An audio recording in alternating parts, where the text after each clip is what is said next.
So today I'm going to share on critical legal considerations in the post-COVID church. So let's be honest, I recognize that we're calling this post-COVID. Of course, we were all in the, in the world when we found out that we were facing a real crisis, COVID-19, not words that we had heard before. But I recall that our governor came on TV and said that we were going to basically shut down for 2 weeks. The kids were coming home. I have 2 sons, and my husband and I are trying to figure out, okay, how's this going to work for the next 2 weeks? And here we are, obviously, quite a bit more than 2 weeks later. And COVID has created new issues for the world and certainly for churches and the faith community. One of the big things we have seen is COVID-related litigation matters, and frankly, this is going to continue.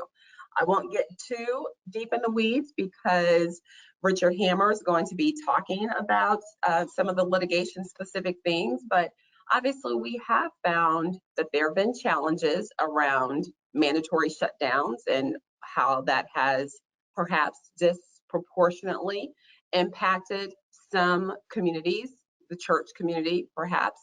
A lot of the cases that have come before the courts so far have really found that as long as there is a balance in the approach of who's shut down and that there is not that disparate impact, most of the time those challenges have not been favorable to churches. But again, these things are going to continue as we in the legal world know that generally case law is not developed quickly.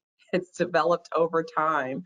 And COVID, even though it's been with us for a while in terms of how we may feel about it, from a legal standpoint, it does take years often to for cases to matriculate through the court and for us to have clarity about the case law there. And some of the things have frankly changed, right? In the beginning, we were talking about mandatory shutdowns and what that might mean. And then later on, we were talking about mandatory mask wearing and social distancing and requirements around how many people can gather. And now really we're looking at a lot of issues. A lot of the questions I'm getting from clients surround mandatory vaccinations from employers. And this can involve schools, universities, hospitals, etc. And we know that that HIPAA is not applicable, because one of the questions I've gotten is, well, can someone require vaccinations at church, right? Is that a requirement, and is that a violation of HIPAA? What we know is that HIPAA is applicable for actual health care practitioners, right? So it's applicable. This is a law that is governed, that has requirements specifically for hospitals and the medical arena, which obviously churches are not. Also, we know that as relates to protected classes and information, vaccination status is not, at least currently, a protected class. And so it really is a little bit of the wild, wild west that we're kind of dealing with right now. And what I have seen is that the requirements from mandatory vaccination for employers run the gamut from maybe simply an individual notifying his or her supervisor that I have, for either healthcare reasons or medical reasons, which are the only 2 exemptions currently for mandatory vaccinations. I'll focus on the religious exemption. So an individual may just tell verbally his or her employer that I'm not taking the vaccination because of religious reasons, and that may suffice for that employer. I've seen that all the way to the gamut of, literally I received a 4-page document of a religious accommodation request form, and single-spaced with all kinds of policy statements, instructions, expectations, and employee acknowledgement signing off by the supervisor, the employee, and I have also run into issues where an individual employee has come to his or her church asking for support for that religious waiver. And I've got to tell you, that's become a big issue. And if your church doesn't currently have a policy of how to address this, I encourage you to give some thought to it. I was recently able to share in an article about the considerations here. And one of the big matters is whether the church as a community takes a stand against vaccinations. And what does that mean, right? Are we talking about the board? Are we talking about the lead pastor? Are we talking about some other governance committees? So these are really areas that many churches are toiling with. And that also touches on getting back to church. Last year, we ran a poll with you who attended. And at that time, a full year ago, 2/3 of churches were back into in-person meetings. And at this point, I would anticipate that that's well over 90+%. COVID has also created new issues surrounding digital matters. And again, we have a panelist who will be able to talk into this a bit more, but I have run into issues about intellectual property when it comes to streaming services. And I'd be curious, maybe if you put into the chat, like what kind of, how did you stream your services, and do you continue with hybrid services? So even though many churches have returned, it's been my experience that many churches, if they didn't already have a hybrid service, then they are providing that opportunity, that option now.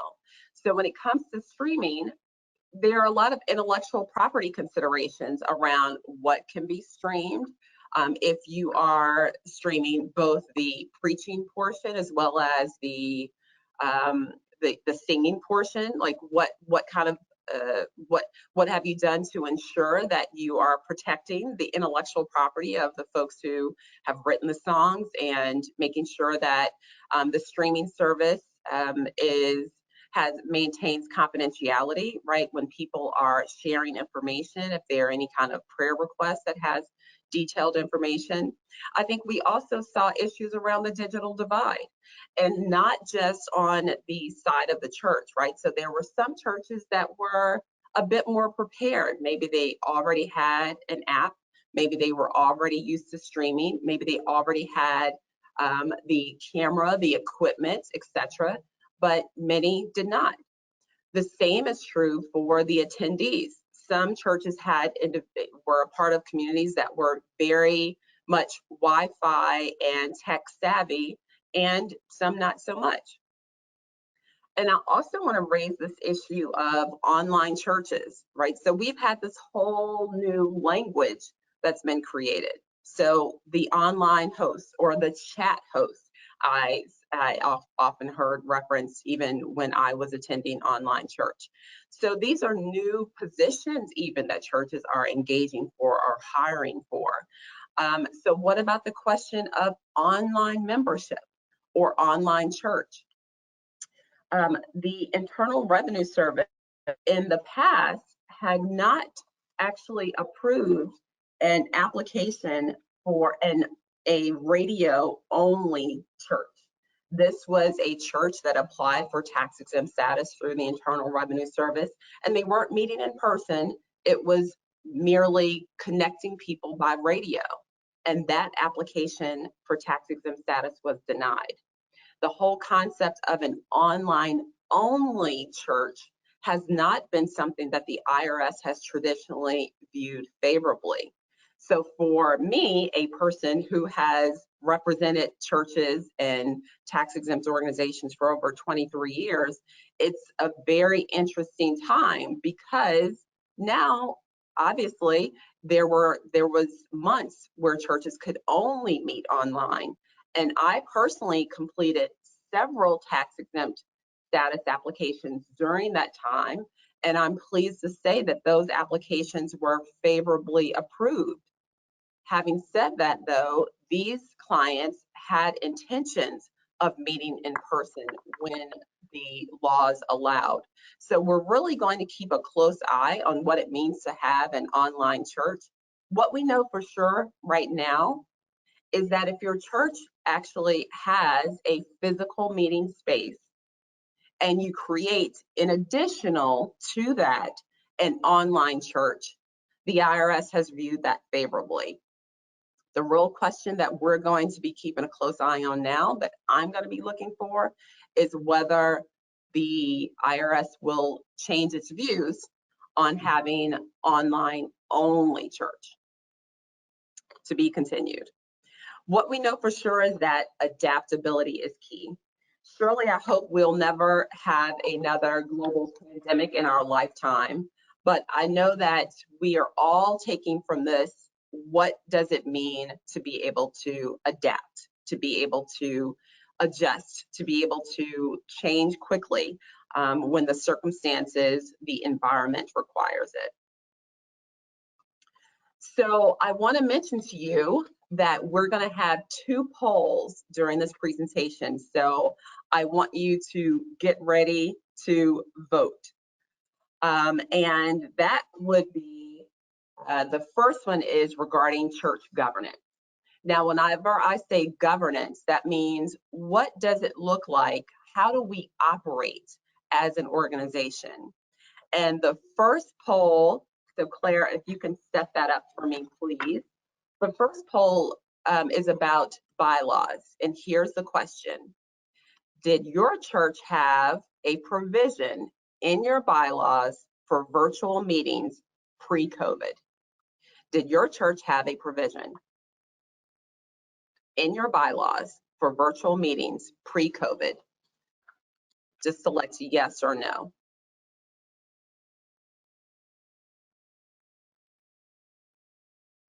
We'll give you another couple of seconds.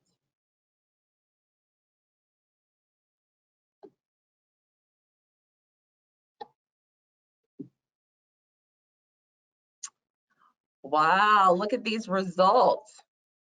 So this is somewhat shocking to me, but not completely. So what we see from the results is only 9% of those churches participating here had a provision in their bylaws for virtual meetings.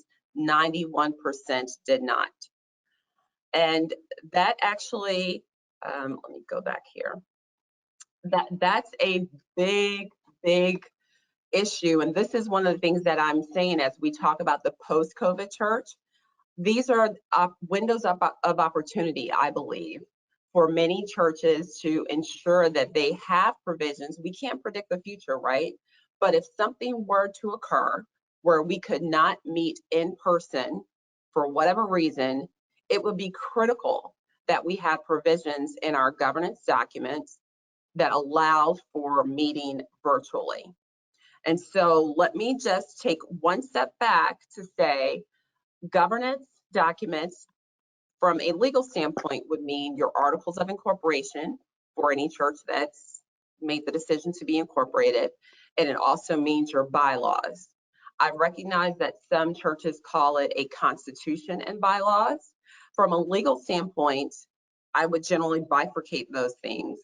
And the Constitution, we would generally see as anything that's your statement of faith, what your beliefs are about baptism, for example, about communion, the sacraments, etc. Your bylaws are things like what matters need to be brought before the congregation for a vote, or if it's a congregational church versus an elder-led church, etc. So making sure that those bylaws are up to date. I often run into circumstances where pastors, being wonderful people of God, share with their fellow pastors, right? They may say, well, these are the bylaws for my church.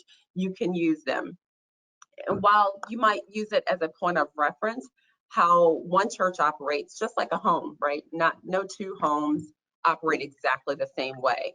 Now, if you're an organization that comes under the umbrella of a denomination, there may be more synchronicity in that regard. let me move on to state actions and pay close attention because there is another poll that's going to be coming up in a few slides.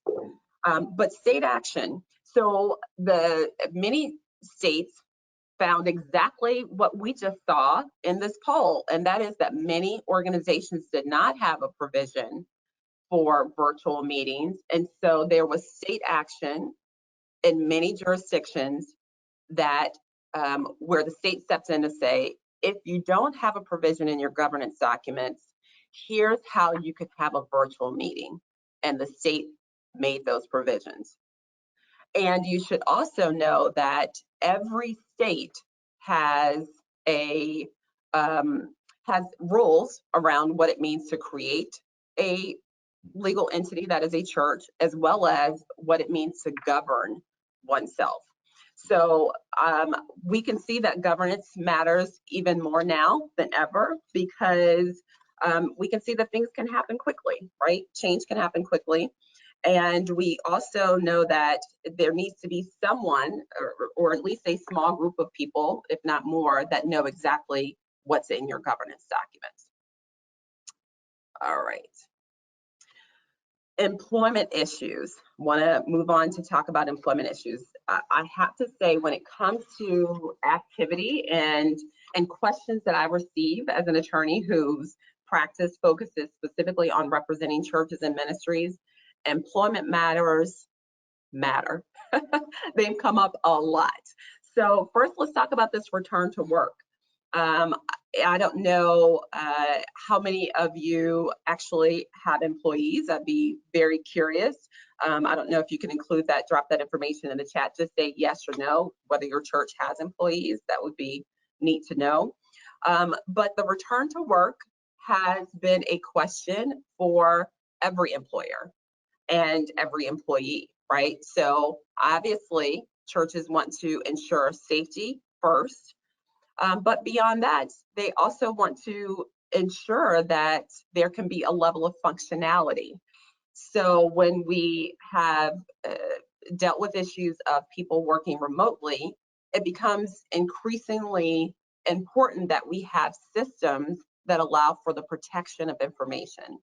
So, for example, I know that a lot of you who registered for the conference are in the area of finance, right? So if the church is taking collections, or if there are people who have signed on to donate regularly, like how those donations are received and how that information is managed is particularly important period. But when people are working remotely, it can be more difficult to manage that information. We also know that we are living in what they call the gig economy, right? So whether that is Uber or whether it's Grubhub or any of those kinds of options where you order something from an app, people are very accustomed to being able to sign on and sort of work at their own pace, work at their own leisure. And we're not going to be able to put the genie back in the bottle. I believe. So while people have been debating like this return to work and what that might look like, I think that those organizations that create a level of flexibility and make sure that there's conversation that includes all the players, I think are going to be the most successful.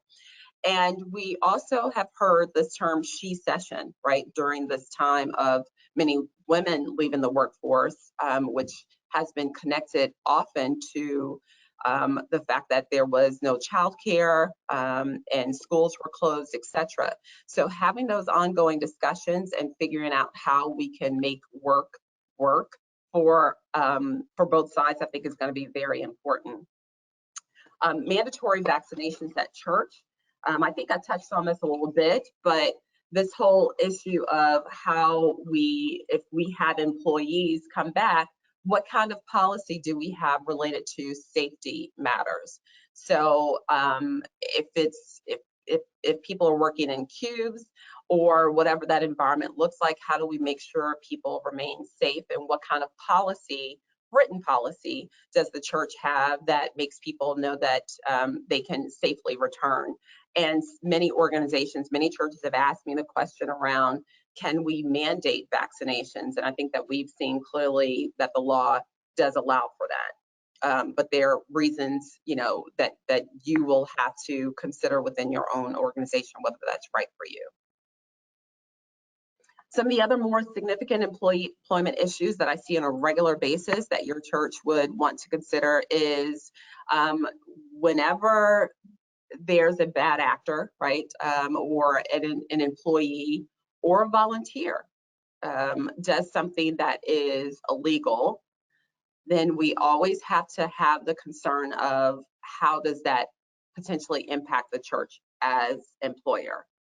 And I do want to highlight what I said here about an employee or a volunteer, because from a legal standpoint, you might be surprised to know that the law does not make as big of a distinction as you might think, whether that person who is acting on behalf of the church is an employee versus a volunteer.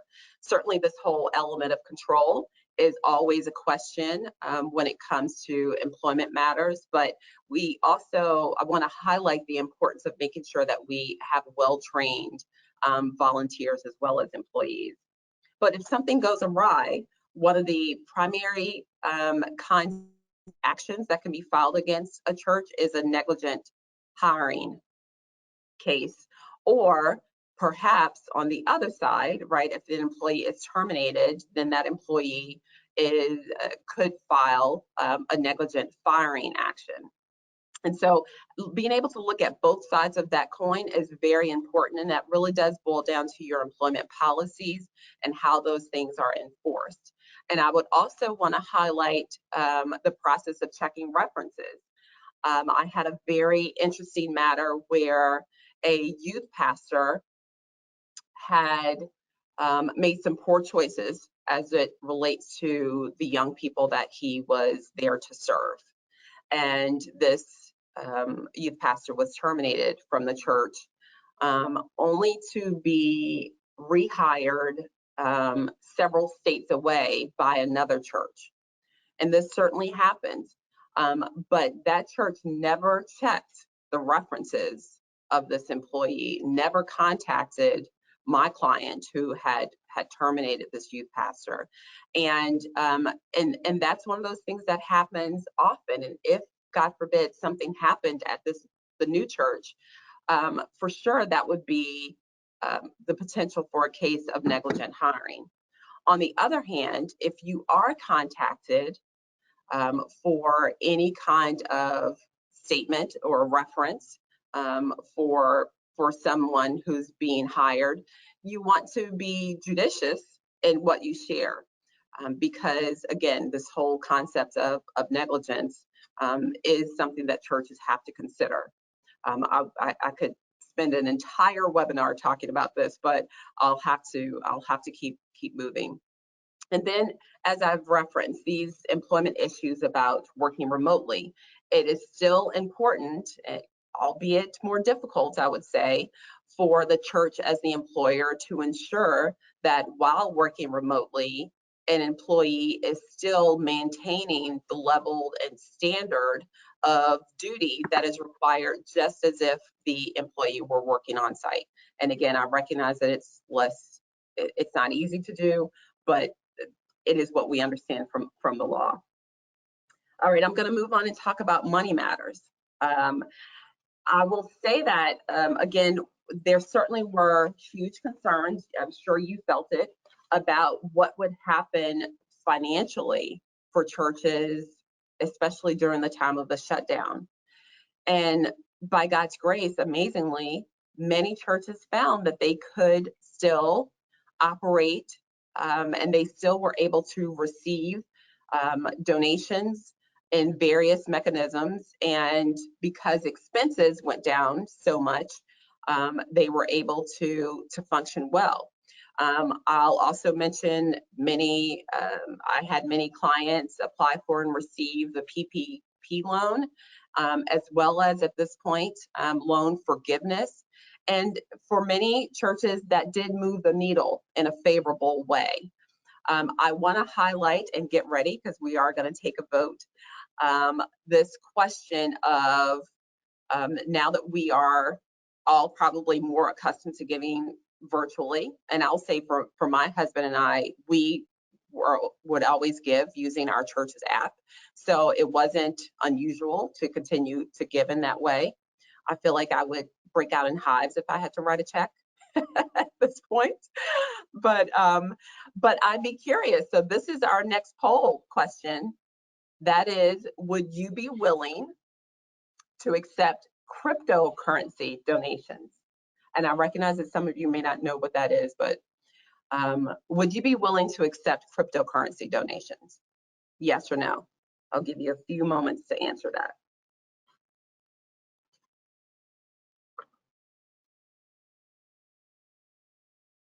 Just a few moments more.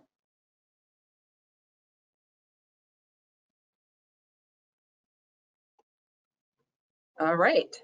Are the results in? Wow. Okay. So the results are in. 32% of you said yes, you would be willing to receive cryptocurrency, and 68% of you said no. Wow, that's very interesting. I have to say the percentage of yes is higher than I thought. Okay, so let's talk about this cryptocurrency in the virtual collection plate. So earlier this year, maybe some months ago, Bitcoin is probably one of the most well-known forms of cryptocurrency, but a single Bitcoin was worth $55,000. And so we're told that, according to CNBC, if you had invested $100 in Bitcoin in its beginning over a decade ago, you would have been able to buy 1,000 Bitcoins. But now, at this point, at the time this article is written, that $100 would be worth more than $55 million. So obviously, it's a big area of discussion. Cryptocurrency is obviously not actual money. It is really a something that's much more of a concept. And I could, again, we could take all day to sort of get into the thread of this, but really it's money that is only exchangeable virtually. And because people have gotten so accustomed to exchanging money virtually, cryptocurrency has become more and more popular. I want to step back here for one moment. And what we're also that while Bitcoin doesn't involve a bank or the government, it's really known as peer-to-peer currency. And so it's not regulated, which is what makes a lot of people uncomfortable. At the same time, its value seems to continue to rise, and we're seeing well-known companies actually buy into it. So there are companies now that will actually allow individuals to make donations in Bitcoin or in cryptocurrency, and those donations transfer to the church. So again, we're going to stay tuned and see how this plays out. Maybe by the time we come back together next year, we'll be able to have a lot more information about how Bitcoin is working or cryptocurrency is working for churches and other nonprofits. One of the other big areas, clearly, where COVID has made such a dramatic impact is around property matters or real estate matters. And I know that I'm running out of time, so I'll try to move through this quickly.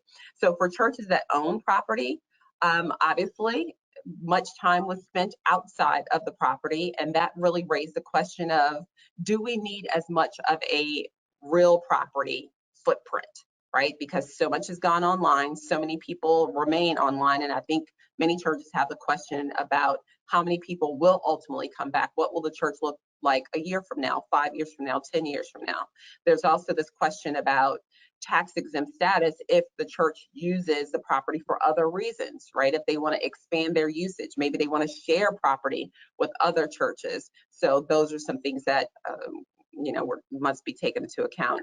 And then for churches that rent, there were lease issues. Can I get out of this lease? I had churches that have a 10-year lease. Do we want to remain here? Is this a footprint that we think is going to be right for our future going forward? And then this question of force majeure. A lot of organizations, so everything from major restaurant chains to what we see in the mall, etc. We're making those same arguments like force majeure. It's because it's a force outside of ourselves, namely COVID and the pandemic, that we should not remain liable for these lease matters. And again, these are legal issues that are going to continue going forward. Church mergers. The financial uncertainties, the steady and significant decrease in church attendance, and also for opportunities. Many churches are finding that there are great opportunities in maybe expanding their footprint across jurisdictions, maybe into a whole nother state, maybe into another county, another city, that a church merger is very useful, a very useful tool. So we're seeing the increased frequency, and I'm showing you this process. Again, we're not going to be able to walk through it today, but there is a clear and distinct process of moving from one stage to the next when it comes to church mergers. And I have seen mergers work with incredible success, and it's one of the things I love being able to do for my clients. I'll also use this as an opportunity to mention that I wrote with Church Law and Tax a 4-part series on whether a church merger is right for you. So check that out for all the details.